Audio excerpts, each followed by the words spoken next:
নমস্কার, আমি নবনীতা। শুরু করছি উত্তরের সংবাদ। বিস্তারিত সংবাদে যাওয়ার আগে চোখ রাখবো আজকের বিশেষ সংবাদে। জলপাইগুড়ি শহরের রবীন্দ্র ভবন সংলগ্ন করলা নদীর ওপর তৈরি অসমাপ্ত সেতুর কাজ আপাতত শুরু হবে না বলেই জানালেন এসজেডি এর চেয়ারম্যান সৌরভ চক্রবর্তী। আমেরিকার 16 ফিট স্থায়ী সরস্বতী মূর্তির আদলে তৈরি জলপাইগুড়ি শহরের 51 ফিট সরস্বতী মূর্তি তৈরির কাজ প্রায় শেষ পর্বে।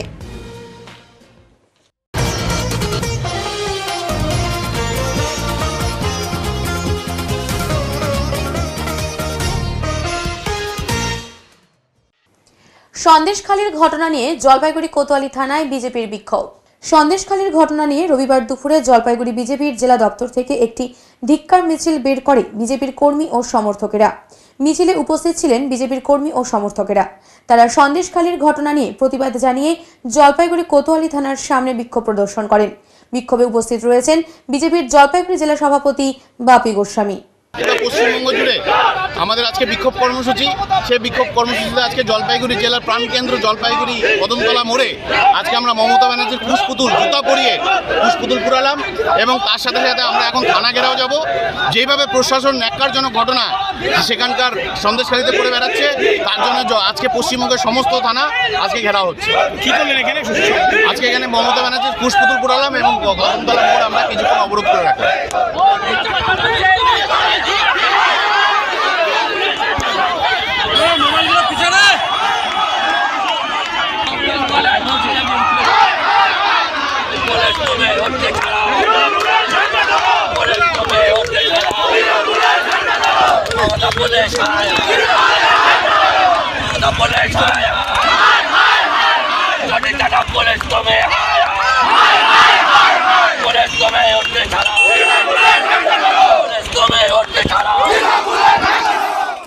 অসমাপ্ত সেতুর কাজের সমস্যা, তাই কাজ এখন আপাতত হবে না পরিষ্কার জানিয়ে দিলেন এসজেডি এর চেয়ারম্যান সৌরভ চক্রবর্তী। দীর্ঘ কয়েক বছর বাম আমলের তৈরি রবীন্দ্র ভবন সংলগ্ন করলা নদীর ওপর অসমাপ্ত সেতুর কাজ বন্ধ হয়ে আছে। বারবার বিভিন্ন মহলে সেতুর পুরো কাজ দাবি জানালেও আজ পর্যন্ত সেই সেতুর বাকি কাজ শেষ হয়নি। যদিও সেতুর আশেপাশে রয়েছে কয়েকটি পরিবারের বাস। সেতু পুরোভাবে চালু হলে ওই সমস্ত পরিবারের বাড়িঘর ভাঙা যাবে। যদিও এসজেডি এর চেয়ারম্যান সৌরভ চক্রবর্তী বলেন, সেতু চালু হলে ওই সমস্ত পরিবারের বাড়িঘর ক্ষতি হলে আমরা তাদের ক্ষতিপূরণ দেব, কিন্তু আপাতত সেতুর কাজ বন্ধ রাখা হয়েছে। কারণ সেচ দপ্তর থেকে নদীর যাতে কোনোভাবেই ক্ষতি না হয় সে কারণেই। তার জন্য তারা একটি রিপোর্ট দেবে কিভাবে সেতুর বাকি কাজ করা যায়। তাই তাদের রিপোর্ট পাওয়ার পর সেতুর বাকি কাজ শুরু করা হবে বলে তিনি জানিয়েছেন। রবীন্দ্র ভবনের যে সমাজপাড়া রবীন্দ্র ভবনের জন্যে আমাদের ইরিগেশন থেকে একটা নো অবজেকশন প্রয়োজন ছিল। ওটাও আমাদের কিন্তু এস্টিমেট রেডি আছে, টাকাও স্যাংশন আছে। ইরিগেশন দপ্তরটাকে দেখছে যে রিভার প্রোটেকশন ওয়ার্কে কোনো ক্ষতি হবে কিনা। ওদের কাছ থেকে নো অবজেকশন পেয়ে গেলেই আমরা কাজটা শুরু করতে পারবো। ওটার কিন্তু আরও নতুন করে আমাদের ডিপিআর এর প্রয়োজন নেই, ওটা টেন্ডারই আছে। কিন্তু আমরা নো অবজেকশন না পাওয়া পর্যন্ত টেন্ডার তুলতে পারছি। সেতু এবং অ্যাপ্রোচ রোড, ওটা 3 কোটি টাকা আমরা আগেই দিয়েছি, পুজোর আগেই দিয়েছি। বাসিন্দাদের যে সমস্যাটা ছিল ওটা পলিউশন কন্ট্রোল বোর্ড এবং পিসিবি এবং ইরিগেশন ডিপার্টমেন্ট একটা অবজেকশন দিয়েছে এই কাজটায়। তারা বলেছে যে ওইখানে যেহেতু কনস্ট্রাকশনের কাজটা হবে, কারণ সেতুটা তো এখন আমরা একটু রিপেয়ার না করে ওপেন করতে পারবো না, তো সেই কারণে ওরা বলেছে যে আমরা এটা টেকনিক্যালি ওদের টেকনিক্যাল লোকেরা দেখবে, দেখে ওরা ভাইবিলিটি টেস্ট করে আমাদেরকে রিপোর্ট দিলেই কাজটা করতে পারবো, তাছাড়া করতে পারছি না। আর ওই যে ক্ষতিপূরণের একটা পুনর্বাসনের একটা বিষয় ছিল, পুনর্বাসনের তো আমরা ডিসিশন নিয়ে নিয়েছি। পুনর্বাসন তো আমরা দিচ্ছি, যে কটা ফ্যামিলি আছে তাদেরকে, জলপাইগুড়ি মিউনিসিপ্যালিটিকে আমরা এবং ডিএম জলপাইগুড়ি ম্যাডামকে আমরা জানিয়েছি যে যে কটা আমাদের মানে আমাদের ঘর আছে বাংলার বাড়ি, সেখানে যদি তারা শিফট করতে চায় ঠিক আছে, আর না হলে তাদেরকে আমরা কম্পেনসেট করব। এবং বাংলার বাড়ির তালিকাও আমাদের রেডি হয়ে আছে। যে কোনো সময় মাননীয় মুখ্যমন্ত্রীর হাত দিয়ে, যেমন 422টি ফ্ল্যাট আমরা শিলিগুড়িতে দিচ্ছি, তার মধ্যে জলপাইগুড়ি আছে, জলপাইগুড়িও 422টি ফ্ল্যাট আছে শিলিগুড়িতে। সরস্বতী পুজো উপলক্ষে বসে আঁকো প্রতিযোগিতার আয়োজন জলপাইগুড়ি জেলা আদালতে। ইউনাইটেড লয়ার্স ক্লাবের উদ্যোগে সরস্বতী পুজো উপলক্ষে কুইজ ও অঙ্কন প্রতিযোগিতার আয়োজন করা হয়েছিল রবিবার জেলা আদালতের প্রাঙ্গণে। 3টি বিষয়ের ওপর এই অঙ্কন প্রতিযোগিতার আয়োজন হয়, যেমন খুশি আঁকো থেকে পরিবেশ ও বন্য পশু। জলপাইগুড়ি শহরের বিভিন্ন বিদ্যালয়ের ছাত্রছাত্রীরা এখানে অংশ নিয়েছিল, সাথে ছিল কুইজ প্রতিযোগিতাও। Save environment and group 7 to 9, that is group C, সেটা হচ্ছে nature and wildlife and nature. এই বিষয়ে ফরেস্ট অ্যান্ড ওয়াইল্ড লাইফ এই বিষয়টা আছে আজকে। তো এখানে প্রতিযোগিতা আজকে প্রায় 300-350 উপরে প্রতিযোগী আছে এখানে, হ্যাঁ। আর আমাদের সাথে সাথে আজকে কুইজ প্রতিযোগিতাও হচ্ছে। প্রতি বছর আমাদের এই সরস্বতী পূজা হয়ে থাকে এখানটায়, এবং তাকে কেন্দ্র করে আমরা ছোটো ছোটো ইভেন্ট আমরা করে থাকি আর কি। আপনারা তো সারা বছর আইন কারণ নিয়ে আমরা আইন কারণে সারা বছর ব্যস্ত থাকি, সেই ব্যস্ততার মাঝখানে হয়ে ওঠে না কিছু করা আর কি। আমাদের জলপাইগুড়ি যেহেতু একটা কালচারের শহর, একটা সংস্কৃতি পরিবেষ্টিত শহর, তার মাঝখানে এই একটু সময় পাই এই পুজোকে কেন্দ্র করে আমরা এইসব জিনিসগুলো করে থাকি আর কি। আপনার নাম একটু? আমার নাম সপ্তজ্যোতি ভট্টাচার্য, আমি সেক্রেটারি ডিস্ট্রিক্ট জাজেস রিক্রেশন ক্লাব। ঠিক, কি চলছে একটু বলেন। আজকে আমরা জলপাইগুড়ি ডিস্ট্রিক্ট জাজেস রিক্রেশন ক্লাবের পক্ষ থেকে একটা সরস্বতী পুজোকে উপলক্ষ করে আর্ট কম্পিটিশন এবং বৈশাখ প্রতিযোগিতা এবং কুইজ কম্পিটিশন আয়োজন করেছি, যেটা আপনাদের পিছনে হচ্ছে। আপনারা দেখতেই পাচ্ছেন এখানে ক্লাস 1 থেকে 9 অবধি করা হচ্ছে, এবং জলপাইগুড়ি শহর না, শহরের বাইরে অনেক জায়গা থেকে এসছে। আমার চিতাবাঘের হামলা, চিতাবাঘের আক্রমণে আহত হলেন এক ব্যক্তি। শনিবার বিকেলে মালবাজার মহকুমার নাগরাকাটা ব্লকের বামুনডাঙ্গা চা বাগানের মডেল ভিলেজের কাছে চিতাবাঘের আক্রমণে আহত হলো এক ব্যক্তি। এই ঘটনায় ওই এলাকায় আতঙ্ক ছড়িয়ে পড়েছে। জানা যায়, এদিন বিকেলে মডেল ভিলেজের 3 নম্বর লাইনের বাসিন্দা 45 বছর বয়সী সুরেশ মাঝি পাশেই গরুমারা জঙ্গলের কাছে ঝাড়ু গাছ কাটছিলেন। সেই সময় জঙ্গল থেকে একটি চিতাবাঘ বেরিয়ে এসে তার উপর ঝাঁপিয়ে পড়ে, তার পায়ে এবং হাতে থাবা বসিয়ে দেয়। এরপর ওই ব্যক্তি চিৎকার চেঁচামেচি করে এবং তার ফলে বাঘের সাথে ঝাপটাঝাপটি করতেই চিতাবাঘটি গরুমারা জঙ্গলে পালিয়ে যায়। এরপর স্থানীয় লোকজন ছুটে এসে আহত ব্যক্তিকে সেখান থেকে উদ্ধার করে বাড়িতে নিয়ে আসে। খবর পেয়ে খুনিয়া রেঞ্জের বনকর্মীরা এসে সুরেশ মাঝিকে উদ্ধার করে শুল্কাপাড়া গ্রামীণ হাসপাতালে নিয়ে যায়। বর্তমানে হাসপাতালেই তার চিকিৎসা চলছে। খুনিয়া বন দপ্তরের আধিকারিক জানিয়েছেন, ওই ব্যক্তির হাতে এবং ঘাড়ে থাবা মেরেছে, তার চিকিৎসা চলছে। বন দপ্তরের পক্ষ থেকে ওই ব্যক্তির চিকিৎসা করানো হচ্ছে। দুপুর 1টার দিকে বামুনডাঙ্গা 3 নম্বর লাইনে সুরেশ মাঝি নামে একজন ব্যক্তি ছিল, তাকে বাঘে কেটেছিল। আচ্ছা, চিতাবাঘ? তিনি পাশেই, বাড়ির পাশেই যে একটু ঝোপ আছে, ঝোপের মধ্যে গিয়েছিল এই নিজস্ব কাজের জন্য, যেখানে তার লিপাটের দ্বারা আক্রান্ত হয়েছিল। আচ্ছা, এখন কোথায় আছে? এখন ওনাকে শুল্কাপাড়া হাসপাতালে আমরা অ্যাডমিট করেছি। আমরা ফরেস্টের যে ওয়াইল্ড লাইফের গাড়ি দিয়ে ওনাকে নিয়ে আসছি। চিকিৎসা চলছে? হ্যাঁ, চিকিৎসা চলছে। আপনার নামটা জিজ্ঞাসা? আমার নাম রবীন্দ্রনাথ ডাকুয়া, ডিআরএফ। ইস্টবেঙ্গল স্মরণের পর জলপাইগুড়ি শহরের পুরসভার উদ্যোগে ফের আরেকটি রাস্তার নামকরণ করা হলো মোহনবাগান অ্যাভিনিউ।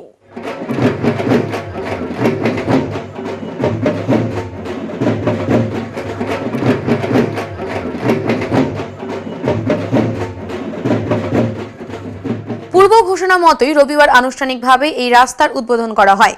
এদিন রাস্তার আনুষ্ঠানিক উদ্বোধনের আগে একটি বর্ণাঢ্য শোভাযাত্রার আয়োজন করা হয়। এই বর্ণাঢ্য শোভাযাত্রাটি শহরের বেগুনটারি মোড় এলাকা থেকে শুরু হয়ে স্পোর্টস কমপ্লেক্স এলাকার করলা সেতু সংলগ্ন পর্যন্ত গিয়ে শেষ হয়। বিশ্ববাংলা ক্রীড়াঙ্গন সংলগ্ন মাঠেই নতুন রাস্তার উদ্বোধন নিয়ে একটি অনুষ্ঠানের আয়োজন করা হয়েছিল। গৌরীয় মঠ থেকে মনীষী পঞ্চানন বর্মা স্মারক সমিতি ভবন পর্যন্ত রাস্তাটির নামকরণ করা হলো মোহনবাগান অ্যাভিনিউ। প্রদীপ প্রজ্বলন এবং নামাঙ্কিত স্মারক উন্মোচনের মধ্যে দিয়ে রাস্তার নামকরণ করা হয়। এদিনের অনুষ্ঠানে উপস্থিত ছিলেন পুরসভার চেয়ারপারসন পাপিয়া পাল, ভাইস চেয়ারম্যান সৈকত চ্যাটার্জি, মহকুমার শাসক তমজিৎ চক্রবর্তী প্রমুখ। মোহনবাগানের সচিব দেবাশিস দত্ত এবং জাতীয় দলের 2 প্রাক্তন ফুটবলার সত্যজিৎ চ্যাটার্জি এবং মানস ভট্টাচার্যও উপস্থিত ছিলেন অনুষ্ঠানে।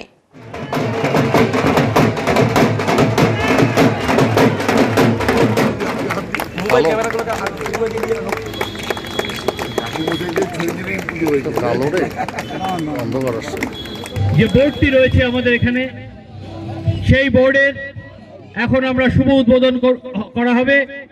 আমি দেবাশিস দত্ত, সচিব মোহনবাগান, এবং আমাদের সম্মানীয় চেয়ারপারসন পাপিয়া পাল এবং এসডিও সাহেব। কোথায়? জয় মোহনবাগান, জয় মোহনবাগান, জয় মোহনবাগান, জয় মোহনবাগান, জয় মোহনবাগান।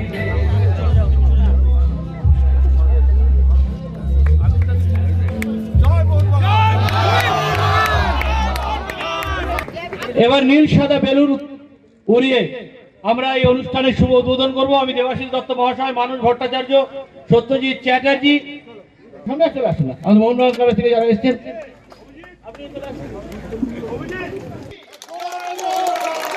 জয় মোহনবাগান, জয় মোহনবাগান। 90 সালে মোহনবাগান ক্লাবের যাত্রা শুরু, আর জলপাইগুড়ি পৌরসভার জন্ম 1885 সালে। তা জলপাইগুড়ি পৌরসভা একটু বয়সে বড় মোহনবাগান ক্লাবের থেকে, কিন্তু ফিফা তৈরি হওয়ার আগে মোহনবাগানের জন্য বিদেশিদের হারিয়ে, ব্রিটিশকে হারিয়ে মোহনবাগান স্বাধীনতা সংগ্রামে মানুষকে উদ্বুদ্ধ করেছিল। Mohun Bagan rovers cup, Durand cup, মানে থেকে শুরু করে এমন কোনো কাপ নেই যে মোহনবাগান জেতেনি। সেই ক্লাবের এবং এই 135 বছর বয়সী ক্লাবের নামে একটা রাস্তা জলপাইগুড়ির মতো 155 বছরের শহরে হবে না, এটা না হয়ে পারে না। তাই কর্ণধার দেবাশিস দত্তকে আমি কথা দিয়েছিলাম এই রাস্তা হবে পৌরসভার তরফ থেকে। এবং আজকে আপনারা দেখলাম জাতীয় দলের প্রাক্তন অধিনায়ক সত্যজিৎ চ্যাটার্জি, জাতীয় দলের প্রাক্তন কৃতি খেলোয়াড় মানুষ ভট্টাচার্য সব এসেছিল। আজকে পৌরসভার তরফ থেকে আমরা আশারত বসু স্কুলের পাশ থেকে একদম ঠাকুর পঞ্চননের মূর্তি অবধি বিরাট রাস্তাটা মোহনবাগান এভিনিউয়ের নামে করলাম। এবং আমি বলেছি মোহনবাগান ক্লাবকে একটা নন রেসিডেন্সিয়াল একাডেমি করার জন্য পৌরসভার তরফ থেকে, এবং ব্যক্তিগতভাবেও যদি আমাকে তার পাশে দাঁড়াতে হয় আমি নিশ্চয়ই পাশে দাঁড়াবো। তার কারণ ফুটবলের শহর জলপাইগুড়ি, খেলার শহর জলপাইগুড়ি, রেনুলাল ঘটকের শহর জলপাইগুড়ি, অলিম্পিয়ান মনিলাল ঘটকের শহর জলপাইগুড়ি, সুকল্যাণ ঘোষদার শহর জলপাইগুড়িতে এই 135 বছরের মোহনবাগান ক্লাবের নামে যে রাস্তা হচ্ছে, এটা করে আমরা মোহনবাগানকে যেমন সম্মান জানালাম, জলপাইগুড়ির ঐতিহ্য কৌলিন এবং খেলার শহর জলপাইগুড়িকেও আমরা তার প্রকৃত সম্মান জানাতে পারলাম। আপনাদেরকে ধন্যবাদ জানাচ্ছি, আপনারা যে সম্মানটা মোহনবাগান ক্লাবকে দিলেন সেই ধন্যবাদ জানাতে। প্রথমেই বলি যে মাননীয় শ্রীমতী পাপ করেন না, আপনি কিভাবে বুঝতে পারবেন বলুন তো? যখন দেখবেন বাকি লোকেরা আপনাকে ফলো করছে। তো সৈকত যেটা বলল সেটা আমি কদিন ধরেই দেখছিলাম। আমি 2022 সালে মোহনবাগানের নামে হবে না কেন? তো আমি দেখলাম কলকাতা শহরে আমাদের দুটি রাস্তা আছে, মোহনবাগান লেন আর মোহনবাগান রো, উত্তর কলকাতায় বহুকাল 100 বছর হয়ে গেছে। কিন্তু এই কলকাতার বাইরে কোনোদিন একটু আগে শিখলাম, অ্যাপ্লিকেশন দিলাম, গৌতম দেবের সঙ্গে এসে দেখা করলাম। শিলিগুড়ি সম্পূর্ণ ইস্টবেঙ্গলের শহর, ইস্টবেঙ্গল সমর্থক অনেক বেশি মোহনবাগানের তুলনায়। তো কিন্তু আমি ওইটা দিয়েই আমি ভাবলাম আমাদের যাত্রাপথ শুরু করব। গৌতম দাকে বললাম, গৌতম দা এক কথায় রাজি হলেন। এবং যেটা হয় বললাম, ভালো কাজ করলে পরক্ষণেই দেখবেন কেউ আপনাকে ফলো করবে। 7 দিনের মধ্যে দেখলাম আরেকজন অ্যাপ্লিকেশন দিল। যাই হোক, আমাদের অ্যাপ্লিকেশন গ্রান্ট হলো। প্রথম রাস্তা উদ্বোধন হলো শিলিগুড়িতে। যেদিন শিলিগুড়ি উদ্বোধন হলো সেদিন ওখান থেকে সোজা উদ্বোধনের পরে বিকেলবেলা আমি জলপাইগুড়ি আসি এবং মাননীয় পাপিয়া পাল এবং সৈকত চ্যাটার্জির সঙ্গে আমার দেখা হয়, কথা হয়, এবং ওখানেও আমি আবেদন করি যে আমাদের জলপাইগুড়িতে ওটা রাস্তা দরকার। কেন আমি মনে করি জলপাইগুড়িতে মোহনবাগান সদস্য সমর্থক অনেক বেশি আছে ইস্টবেঙ্গলের থেকে। উত্তরের সংবাদে এখন সময় সংক্ষিপ্ত বিরতি। ফিরে আসছে আরো খবর নিয়ে, সঙ্গে থাকুন। সব সময় সব দিকের সব খবর পেতে সাবস্ক্রাইব করুন, বেল আইকনটি প্রেস করে আপডেট থাকুন।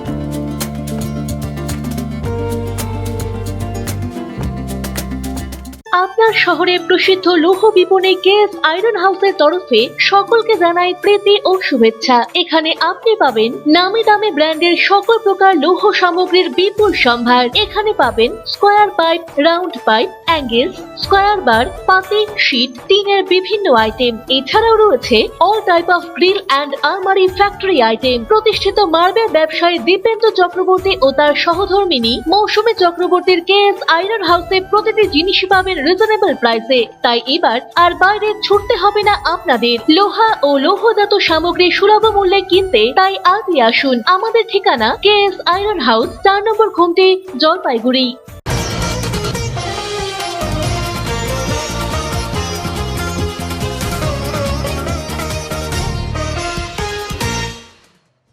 চূড়ান্ত পর্বে কাজ চলছে জলপাইগুড়ির 51 ফিট সরস্বতী প্রতিমা গড়ার।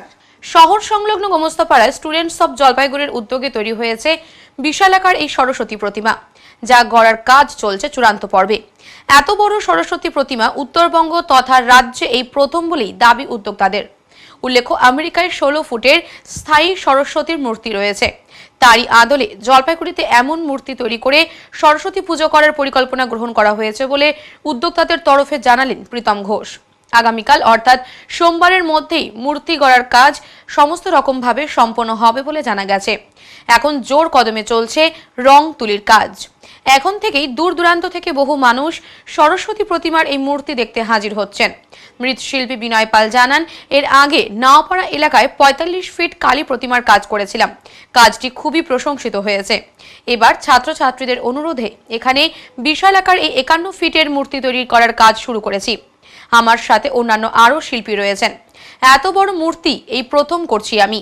কাজটি করে আমার খুবই ভালো লাগছে বলে তিনি জানান। এই ধরনের উদ্যোগ মানে দেখুন, জলপাইগুড়িতে এবছর আমরা একটা উদ্যোগ নিয়েছি স্টুডেন্টরা মিলে, যে জলপাইগুড়িকে বিশ্বের দরবারে নিয়ে যাব। তার জন্য বিশ্বের একমাত্র স্থায়ী যে সরস্বতী, যেটা আমেরিকায় অবস্থিত, সেই সরস্বতীর আদলেই আমরা একটি মূর্তি তৈরি করেছি যার হাইট 51 ফিটের। সেটাই আপনারা এখানে দেখতে পাচ্ছেন। কবে থেকে শুরু হয়েছে কাজ? এটা 15 দিন আগে শুরু হয়েছে, কিন্তু 25-30 দিন আগে আমাদের প্ল্যান হয়েছিল। প্রথমে আমরা পৌরসভা এলাকায় করার প্রচেষ্টা করেছিলাম, কিন্তু সরকারি বিভিন্ন কারণে, দুয়ারে সরকার ক্যাম্প থাকার কারণে সেই জায়গার থেকে আমরা অন্য জায়গায় করতে বাধ্য হয়েছে। এরকম একটা প্ল্যান কি করে আসলো, এরকম একটা এত বড়? দেখুন, যারা আমরা পুজোটা করছি সকলেই ছাত্র। এবার ছাত্রছাত্রীদের মূল দেবী হচ্ছে সরস্বতী, তাই আমাদের উদ্দেশ্যটা সরস্বতী পুজো। মনে হয় উত্তরবঙ্গে বা রাজ্যে কি এরকম হয়েছে এত বড়? দেখুন, উত্তরবঙ্গে এবং রাজ্যে বিভিন্ন জায়গায় সরস্বতী পুজো অবশ্যই বিভিন্ন হাইটের হয়েছে, কিন্তু পৃথিবীর স্থায়ী একমাত্র স্থায়ী যেটা 16 ফিটের আছে, সেটার আদলেই কিন্তু আমরা এটা তৈরি করছি। এর আগেও বিভিন্ন জায়গায় 51 ফিটের করার কথা ছিল, হয়েছে, কিন্তু সেটা কিন্তু কমপ্লিট করতে পারেনি। কিন্তু আপনারা দেখতে পাচ্ছেন আমাদেরটা প্রায় কমপ্লিটের পর্যায়ে চলে এসেছে। আশা করি আজকে রাতের মধ্যেই সম্পূর্ণটা শেষ হবে এবং আগামীকাল জলপাইগুড়ি জেলা বিশিষ্ট ব্যক্তিদের উপস্থিতিতে একটা বর্ণাঢ্য শোভাযাত্রা এবং তারপরে শুভ উদ্বোধন হবে। এটা স্টুডেন্ট অফ জলপাইগুড়ি। হ্যাঁ, ছাত্রছাত্রী না, জলপাইগুড়ি জেলার ছাত্রছাত্রী। College student. হ্যাঁ, কলেজ স্টুডেন্ট। নাম কি আর কি দায়িত্ব? আমার নাম প্রীতম ঘোষ, আমি সভাপতি। আমি মেন কাজটা আমিই তৈরি করছি, লোকজন নিয়ে একা তো আর হবে না কাজটা, তো আরও 2-4টা কারিগর নিয়ে, লেবার নিয়ে কাজটা উঠাচ্ছি। মেন দায়িত্ব মৃৎশিল্প বিনয় পাল। কিভাবে এই প্ল্যানটা হলো, কিভাবে এত বড় একটা কাজে হাত দিলেন? প্ল্যানটা হলো, আমি 45 ফিট কালী বানালাম নাওপাড়াতে। তারপরে এরা দেখেছে, দেখার পরে তখন এরা একদিন আমাকে ফোন করলো, তাহলে আমি বাড়িতে আসার পরে তো আমি বললাম, এটা কি ক্লাবের তরফতে হচ্ছে না কোনো কিছু? বলে না, আমরা ছাত্ররা করছি এটা। তাহলে কি মনে হয় এত বড় একটা প্রতিমা প্রথম কি এখানে হচ্ছে না? এই মোটামুটি এই প্রথমেই হচ্ছে আমাদের এই জলপাইগুড়ি ডিস্ট্রিক্টে, আর এত বড় কোনো জায়গায় হয়নি। আর উত্তরবঙ্গেও হয়নি। কেমন লাগছে? খুবই ভালো লাগছে, খুব আনন্দ। 10 জন আসছে, বলছে, খুবই ভালো লাগছে। আজকে কি কাজ চলছে? মানে আজকে পেন্টিংয়ের কাজ চলছে। মোটামুটি গত 18-19 দিন হলো কাজ করছি। কালকে শেষ করে দেবো কাজ। হ্যাঁ, প্রচুর মানুষ আসছে, মানে রাত্রির 12টা অবধি লোক আসছে দেখার জন্য।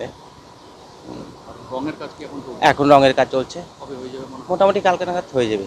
কতজন আছেন এখানে? আমরা 7 জন আছি আর কি। বায়না দিয়েই ঘরে নিয়ে যাওয়ার পালা মা সরস্বতীকে। আর মাত্র হাতে 2 দিন, তাই কাজ শেষের দিকে।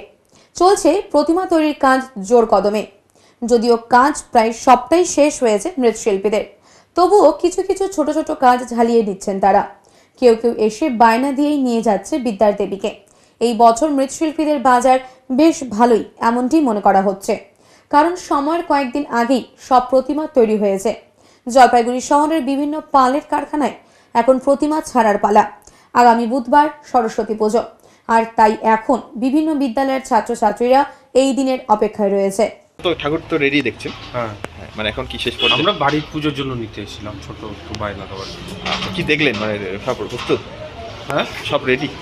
হ্যাঁ সব তো রেডি, যেরকম হয় পুজোর আগে সব রেডি হচ্ছে। আচ্ছা, ওরা বাড়ি পুজোর জন্য এসেছিলাম ছোট। সেটাও নিবেন? হ্যাঁ কেমন দেখলেন এখানে এসে? দেখলাম প্রতিমা যেরকম হয়, নানা রকমের প্রতিমা, ভালোই লাগলো, আবার খুবই ভালো লাগলো। আর তো 1-2 দিন বাকি আছে। হ্যাঁ তা আপনার নেওয়ার জন্য প্রস্তুত হয়েছেন? নিলাম তো, বায়না করলাম, বায়না করলাম। সরস্বতী পুজো মানেই শীত প্রায় শেষের পথে। শীতের শেষ মরশুমে অস্থির মন পাহাড় যেতে চাইছে, মন খোঁজে নতুন ডেস্টিনেশন। নেট ঘাঁটতে ঘাঁটতে দিন পেরিয়ে যায়, কিন্তু ডেস্টিনেশন পছন্দ হয় না। আর চিন্তা নয়, আমরা দিচ্ছি আপনার মনপসন্দ ঠিকানা। এখানে গেলেই চোখে পড়বে একদিকে ডুয়ার্সের জঙ্গল, অন্যদিকে ভুটান পাহাড়। একঘেয়েমি কাটাতে ঘুরে আসুন লাল ঝামেলা বস্তি থেকে। না, নাম শুনে ঘাবড়াবেন না। একবার যদি সমস্ত দ্বিধা কাটিয়ে চলে আসেন, তাহলে আর ফিরে যেতে চাইবেন না। এখানকার প্রাকৃতিক সৌন্দর্যে মন ভালো হবেই। এই বস্তির সঙ্গে কোনো মিল নেই মহানগরী কোনো ঘিঞ্জি বস্তির, নেই কোনো ঝামেলাও। একদিকে সবুজ চা বাগান, আর একদিকে যত দূর চোখ যায় ভুটান পাহাড়। ভারত ভুটানের সীমান্ত দিয়ে বয়ে গেছে ডায়না নদী। জঙ্গলে ঘুরে বেড়ানো বা ওয়াচ টাওয়ারে দাঁড়িয়ে বন্যপ্রাণীদের বিচরণ দেখার সেরা ঠিকানা এটি। সকালে নদীর কলকল শব্দে আর ভুটানের ঘন্টার আওয়াজেই ঘুম ভাঙে এখানকার পর্যটকদের। এবার মনে প্রশ্ন জাগতে পারে, এই বস্তির নাম কেন লাল ঝামেলা বস্তি? সত্যিই কি এখানে কোনো ঝামেলা হয়? না, এসবের কোনো বালাই নেই। শোনা যায় চা বাগানের 2 আদিবাসী শ্রমিক নেতা লাল শুক্রা ওরাও এবং ঝামেলা সিং এর নাম থেকেই এই বস্তির নাম লাল ঝামেলা বস্তি। প্রায় 500 পরিবারের বসবাস এখানে। এলাকায় পৌঁছানো মাত্রই বস্তিবাসীরাই আপনাকে সাদরে আমন্ত্রণ জানাবেন টুরিস্ট স্পটে। তাহলে এবার শীত শেষ হওয়ার আগেই চলে আসুন এই বস্তিতে। শিলিগুড়ি। কেমন লাগছে? হ্যাঁ দারুণ দারুণ, খুব সুন্দর জায়গা।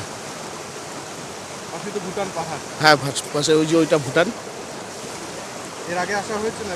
হ্যাঁ এর আগে এসছি, বারবার আসতে ভালো লাগে। ফটো তুলছেন, কেমন লাগছে? খুব সুন্দর, লাল ঝামেলা দুর্দান্ত জায়গা। আমার তো বারবার আসতে ভালো লাগে। পরিবার নিয়ে এসেছেন? পরিবার নিয়ে এসছি। আপনার নাম? আমার নাম ইন্দ্রজিৎ রায়। উত্তরের সংবাদে এখন সময় সংক্ষিপ্ত বিরতি। ফিরে আসছে আরো খবর নিয়ে, সঙ্গে থাকুন। সব সময় সব দিকের সব খবর পেতে সাবস্ক্রাইব করুন, বেল আইকনটি প্রেস করে আপডেট থাকুন।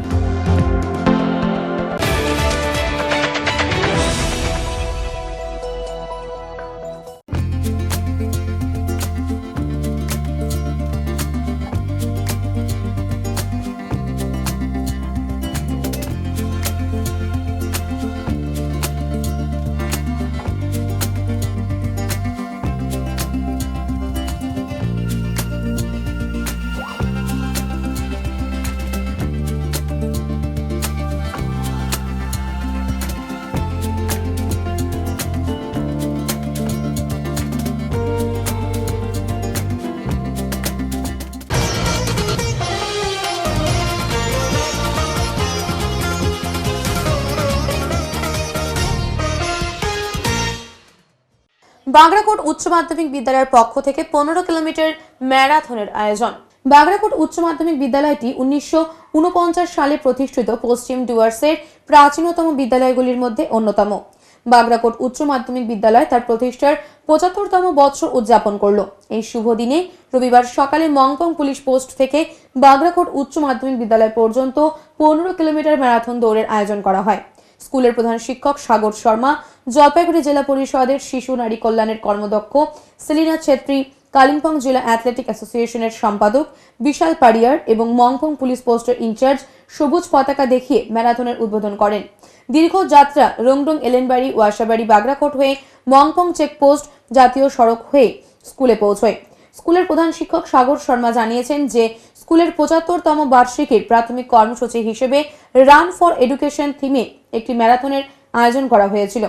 14 থেকে 51 বছর বয়সী 54 জন দৌড়বিদ কালিম্পং, দার্জিলিং, শিলিগুড়ি, ডুয়ার্স, কোচবিহার সহ বিভিন্ন অঞ্চলের অ্যাথলেটিক্সরা অংশ নিয়েছিলেন।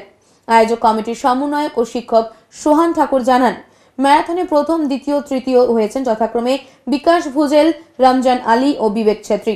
তাদের নগদ ও ট্রফি দিয়ে সম্মানিত করা হয়। এছাড়া সেরা 10 স্থান অর্জনকারী দৌড়বিদদের পুরস্কার প্রদান করা হয়। अन्य क्लबहरू सङ्घ संस्थाहरूदेखि माथि कालिम्पोङ डिस्ट्रिक्ट एथलेटिक एसोसिएसनले जुन प्रकारले सहयोग गरेको छ त्यो सहयोगको निम्ति बाग्राकोट हाई स्कुल सधैँ सधैँ उहाँहरूको ऋणी रहनेछ। विशेष गरी विशाल सरलाई हामी कृतज्ञता अर्पण गर्न चाहन्छौँ। उहाँको सहयोगमा, उहाँको गाइडेन्समा र उहाँको तत्परतामा आजको यस कार्यक्रम हामीले यतिको अपार सफलताको साथमा सम्पन्न गर्न सक्यौँ। र एकमात्र विशाल सर जसले प्रतिनिधित्व गरेर हाम्रो प्रार्थनालाई, हाम्रो सम्मानलाई, हाम्रो इज्जतलाई राखिदिनु भयो, यो उहाँप्रति हामी आभार व्यक्त गर्न चाहन्छौँ। त्यसरी नै गुरुबथान रनर्स क्लबका सम्पूर्ण अफिसियल्स, रनर्स अनि उहाँका सदस्यहरू सबैलाई, प्रतिनिधिहरू सबैलाई म एकमुष्टमा स्वागत र धन्यवाद दिन चाहन्छु। अनि अजित सर, शङ्कर छेत्री दाजु, उहाँहरूले पनि फिनिसिङ पोइन्टमा अस्तिदेखि हामीलाई प्रतिश्रुति दिनुभएको थियो, सम्मान रूपमा हामी त्यहाँ खट्नेछौँ भन्नुभएको थियो र उहाँहरूलाई पनि हामीले पाउन सक्यौँ। उहाँहरूलाई पनि हामी धन्यवाद दिन चाहन्छौँ। এখন আবহাওয়ার সংবাদ।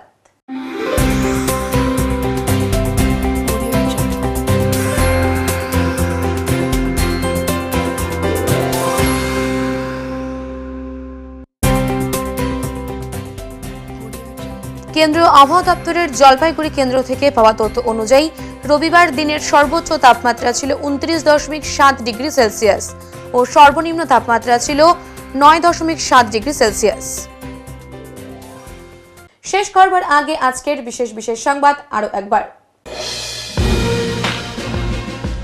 জলপাইগুড়ি শহরের রবীন্দ্র ভবন সংলগ্ন করলা নদীর ওপর তৈরি অসমাপ্ত সেতুর কাজ আপাতত শুরু হবে না বলেই জানালেন এসজেডি এর চেয়ারম্যান সৌরভ চক্রবর্তী।